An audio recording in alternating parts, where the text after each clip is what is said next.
Il chassait au cœur de Paris, charmant le jour, ombre silencieuse la nuit. Pendant 6 ans, il a violé et tué des femmes chez elle, alors que la police avait son nom, son visage, même son ADN. Ils n'ont simplement pas regardé. Voici l'histoire glaçante du tueur en série le plus insaisissable de France, Guy Georges, la bête de la Bastille.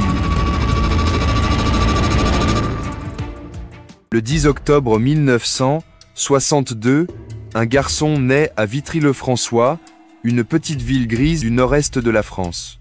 Il est le fils non désiré d'une romance de guerre, Éphémères amères, Hélène Rampillon, une Française. Son père, un soldat afro-américain, en service auprès des troupes de l'OTAN en France. Il n'y avait ni amour, ni lien, seulement la froide réalité d'Europe d'après-guerre, et une femme terrifiée à l'idée d'élever seule un enfant métis dans un temps, et un lieu où l'intolérance raciale était la norme. Elle le nomme Guy Rampillon, mais elle ne l'appellera ainsi que très peu de temps. En quelques mois, l'enfant est placé en famille d'accueil, pas adopté placé. Confié aux services sociaux, à la rotation indifférente des institutions de l'État, un fantôme avant même de savoir parler. Guy est déplacé fréquemment foyer, institution, à nouveau des foyers. Dans la tranquillité de la campagne bretonne, il est accueilli par la famille Morin, qui tente de lui offrir de l'amour et une structure. Mais à 6 ans, l'obscurité s'était déjà installée. Il est renfermé, méfiant, enclin à la violence. Il fait du mal aux animaux. Il intimide les plus jeunes. Il détruit des objets en silence, méthodiquement. À 14 ans, il poignarde sa sœur d'accueil avec une paire de ciseaux. Les Morins le rendent à l'État. Il est déclaré incontrôlable. Les évaluations psychologiques le signalent très tôt. Un rapport indique « Cet enfant deviendra un danger pour la société ».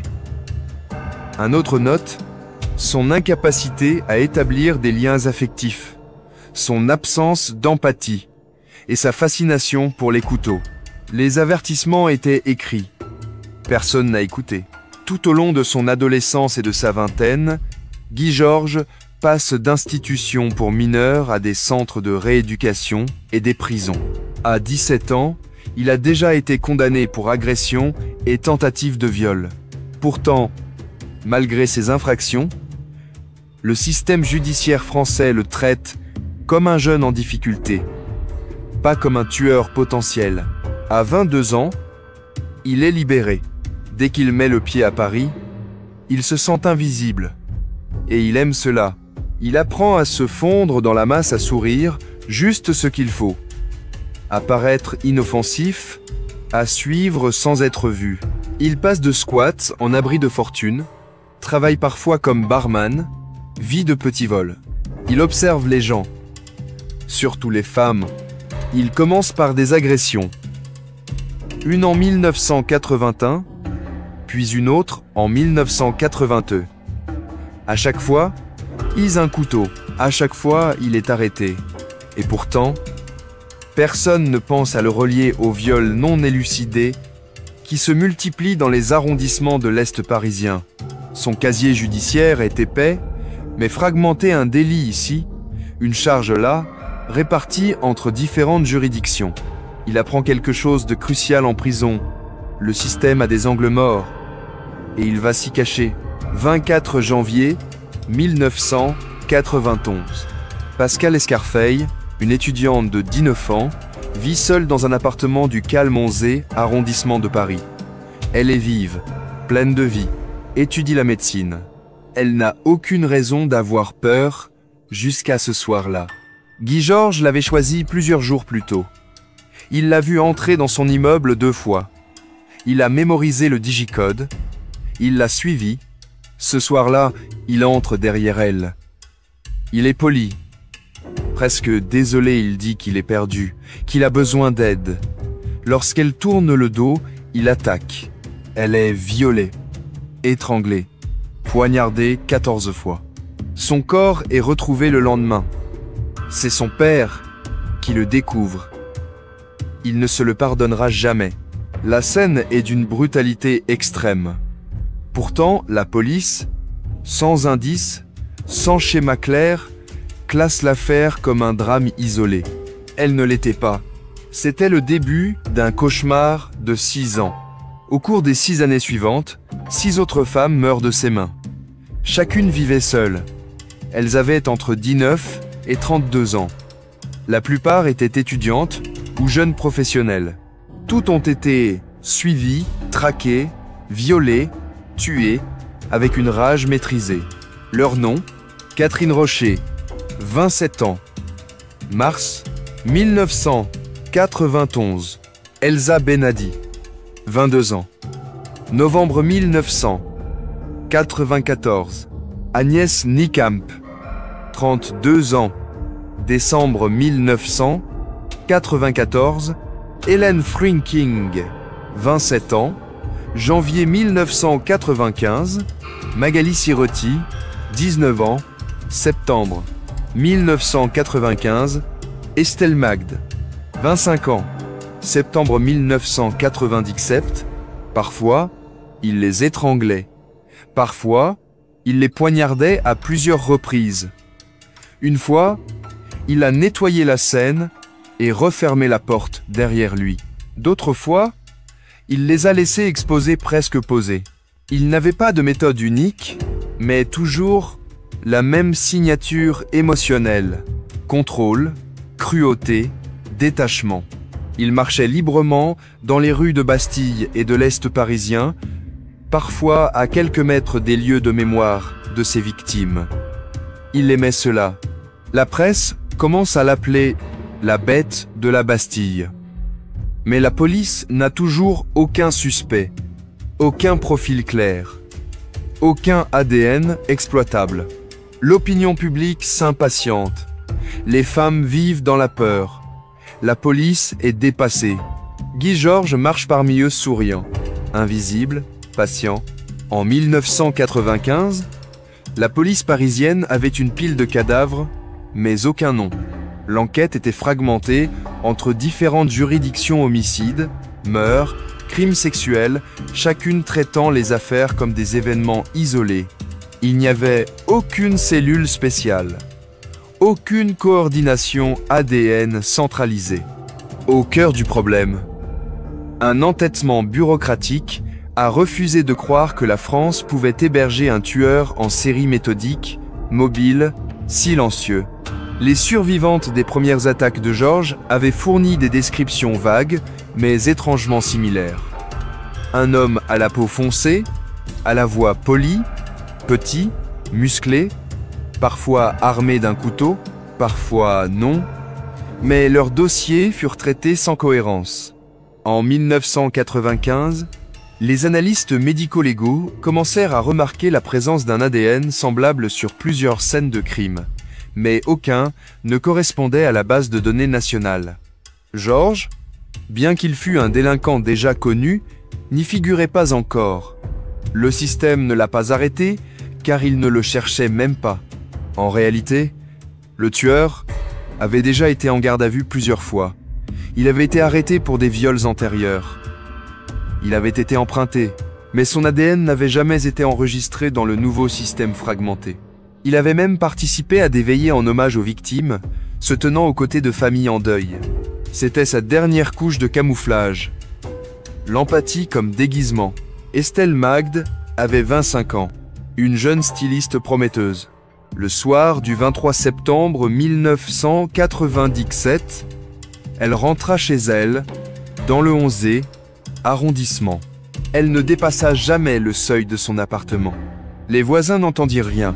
Le lendemain matin, son corps fut retrouvé, violé, étranglé, poignardé. La violence était froide, méthodique, pas frénétique, aucune trace de lutte. Elle avait fait confiance à cet homme, ou du moins, elle n'avait pas eu le temps de le craindre. Ce meurtre changea tout. La scène de crime livra un échantillon ADN complet. Et cette fois, il fut correctement préservé. Les enquêteurs commencèrent à le comparer discrètement à d'autres affaires non résolues depuis 6 ans. La connexion fut irréfutable. La police parisienne accepta enfin la vérité. Un tueur en série sévissait depuis des années. Il fallait maintenant le retrouver, avant qu'il ne frappe encore. Le tournant vint d'une survivante inattendue. Une femme nommée Muriel avait été attaquée par Georges, mais avait réussi à s'échapper. En 1995, elle avait fourni une description physique précise.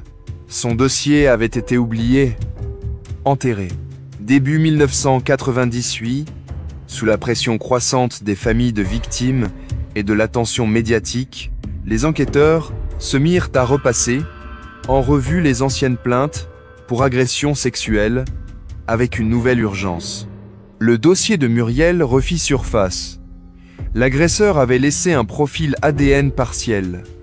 Lorsqu'il fut croisé avec la nouvelle base nationale, la correspondance fut immédiate.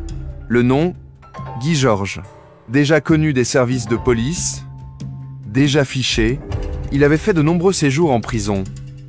Il se cachait à la vue de tous. Le 26 mars 1998, une équipe de surveillance l'arrêta devant son lieu de travail, un club privé à Paris. Il ne résista pas. Il demanda simplement « Depuis quand vous savez ?» En garde à vue, Georges resta calme. Il nia tout au départ. Il prétendit une erreur d'identité. Mais lorsque les enquêteurs posèrent les preuves ADN sur la table retrouvée sur plusieurs scènes, notamment sous les ongles d'Estelle Magde, il céda. Dans un ton glacial, sans émotion, il avoua 7 meurtres. Il décrivit comment il suivait ses victimes, parfois plusieurs jours, notant leurs habitudes. Il expliqua comment il pénétrait chez elles, quand il frappait, comment il les faisait taire. Il se souvenait de chaque nom, de leurs vêtements, de leur dernier regard. « Je ne voulais pas qu'elle souffre, » dit-il. Mais parfois, elle criait. Ses propos étaient vides de remords. Ni joie, ni tristesse, juste un récit de procédure. En mars 2001, Guy Georges comparaît devant la cour d'assises de Paris, accusé de 7 meurtres, de multiples viols et de tentatives de meurtre. La salle d'audience est comble.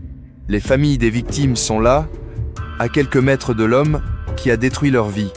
Georges reste silencieux la plupart du temps, les yeux baissés. Mais parfois, il esquisse un sourire. Pas un rictus, quelque chose de pire. Une lueur de satisfaction lorsque les survivants témoignent.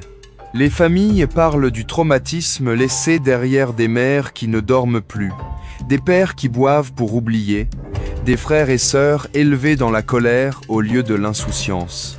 Les procureurs décrivent Georges comme un homme qui tue pour contrôler, non par passion ou vengeance, mais pour une domination totale, l'anéantissement méthodique de la liberté de l'autre.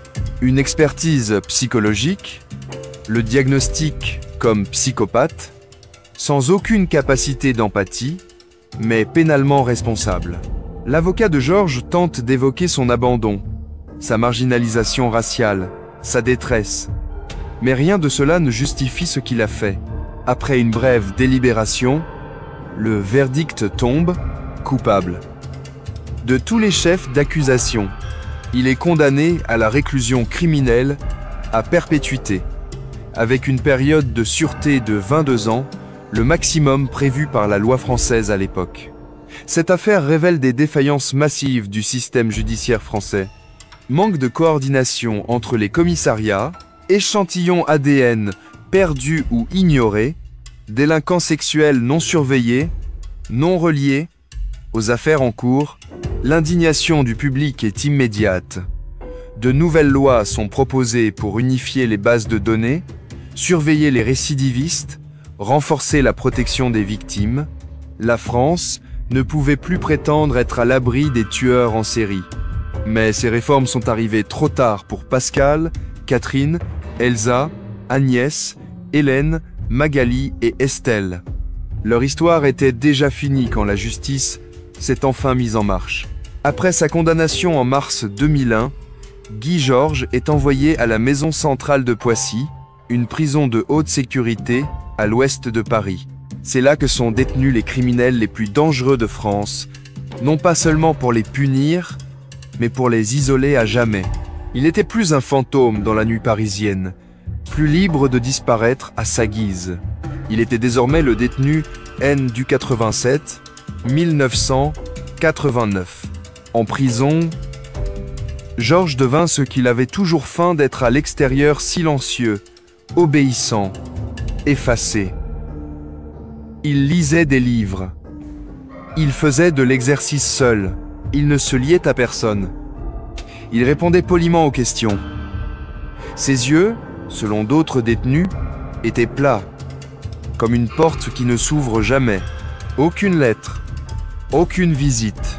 Parfois, il écrivait à un journaliste ou à un psychologue, tentant d'expliquer ses actes mais jamais de s'en excuser. Il parlait de la violence comme d'un événement inévitable, comme si elle venait de l'extérieur. Il décrivait ses meurtres non pas avec rage ou remords, mais comme un orage bref, puissant, impersonnel. Dans une session enregistrée, il déclara « Je ne voulais pas tuer, mais quand le moment est arrivé, je ne pouvais plus m'arrêter. J'avais l'impression d'avoir déjà pris la décision avant d'y aller. Il n'y avait ni rédemption, ni introspection. Juste un homme dont l'identité s'était construite autour de l'absence de sentiments. Les profils psychologiques dressés par les experts révèlent un psychopathe typique. Aucun remords, grande capacité de manipulation, absence totale d'empathie, besoin extrême de contrôle, mais Guy Georges ne correspondait pas tout à fait au mythe du tueur brillant. Son QI était moyen. Il ne cherchait pas la célébrité. Il n'écrivait pas de manifeste. Il ne se vantait pas de ses crimes. En cela, il était plus effrayant que le cliché du génie du mal. Il était ordinaire. Et il utilisait cette banalité comme une arme. Il avait appris tôt que la douleur lui donnait du pouvoir, que dominer la peur de l'autre était la seule forme d'intimité qu'il pouvait ressentir. Les psychologues ont remarqué qu'il ne parlait jamais de ses victimes comme de personnes. Il utilisait des expressions comme « la fille » ou « le corps ». Même en décrivant les meurtres, il restait distant. Elle a essayé de crier. J'ai fermé sa bouche. Je ne voulais pas que les voisins entendent. Sa pathologie ne venait pas seulement de ses blessures d'enfance, mais d'un vide émotionnel total. Il pouvait imiter les interactions humaines, mais il ne les ressentait pas. Et quand son besoin de contrôle explosait, il agissait avec vitesse, précision, détachement absolu. Guy Georges n'a pas réussi parce qu'il était brillant. Il a réussi parce que le système a échoué à presque tous les niveaux. Ses alertes psychiatriques précoces ont été ignorées. Il a été condamné plusieurs fois pour viol et tentative de meurtre, mais jamais inscrit sur une liste de délinquants sexuels. Son ADN n'a jamais été croisé avec les preuves de meurtres non élucidés, même lorsqu'il se trouvait dans le même bâtiment. Des victimes survivantes ont témoigné, mais leurs déclarations ont été classées et oubliées. Pendant des années, il était à deux doigts de la justice. Mais le fonctionnement fragmenté des forces de l'ordre françaises dans les années 1990, dossiers isolés, absence de partage d'informations, déni institutionnel profond, lui a laissé tout l'espace pour agir. Même les médias ont joué un rôle. Au départ, la presse évitait le terme « tueur en série », de peur d'affoler l'opinion publique. Les autorités rejetaient les comparaisons avec les tueurs américains. La France se croyait à l'abri trop civilisé pour ces horreurs. Et donc, il a continué à tuer. Ce n'est qu'après le meurtre d'Estelle Magde que la machine judiciaire s'est enfin mise en marche. La colère populaire a forcé les politiques à ouvrir les yeux sur les failles du système. Chaque victime avait un nom, une vie, une famille. Pascal Escarfaille, 19 ans, voulait devenir pédiatre. Son père a découvert son corps. N'a jamais pardonné le silence de la police. Catherine Rocher, 27 ans, était fiancée. Son compagnon n'a jamais parlé aux médias. Elsa Benadi, 22 ans, jouait du violon et travaillait dans une boulangerie. Agnès Nieschkamp, 32 ans, était en visite depuis les Pays-Bas. Hélène Frinking, 27 ans, était danseuse et professeure. Magali Sirotti, 19 ans, étudiait la psychologie. Estelle Magde, 25 ans, rêvait de créer sa propre ligne de mode. Leurs familles ont fondé l'association Estelle, un groupe de soutien et de plaidoyer pour les victimes, militant pour la réforme des fichiers criminels français et l'accompagnement des survivantes de violences sexuelles. Leur deuil est devenu une loi. Leur perte est devenue un combat politique. Mais aucune réforme ne les a ramenés. Guy Georges est toujours en prison. Il n'a jamais exprimé le moindre remords. Il est théoriquement éligible à une libération conditionnelle depuis 2022, mais il n'a fait aucune demande. Les experts s'accordent, s'il sortait, il tuerait de nouveau. Son héritage est un paradoxe. Il a forcé la France à moderniser l'analyse des preuves ADN. Il a révélé les angles morts de la justice et de la police. Et il demeure le spectre de ce que devient le mal quand il est banal, quand il marche à côté de vous, sans être vu. Aujourd'hui encore, Georges est étudié dans les facultés de droit, en criminologie, en psychologie judiciaire. Son affaire a été le déclencheur de la création du fichier national d'empreintes génétiques et de nouvelles lois sur les délinquants sexuels et la coordination interservices.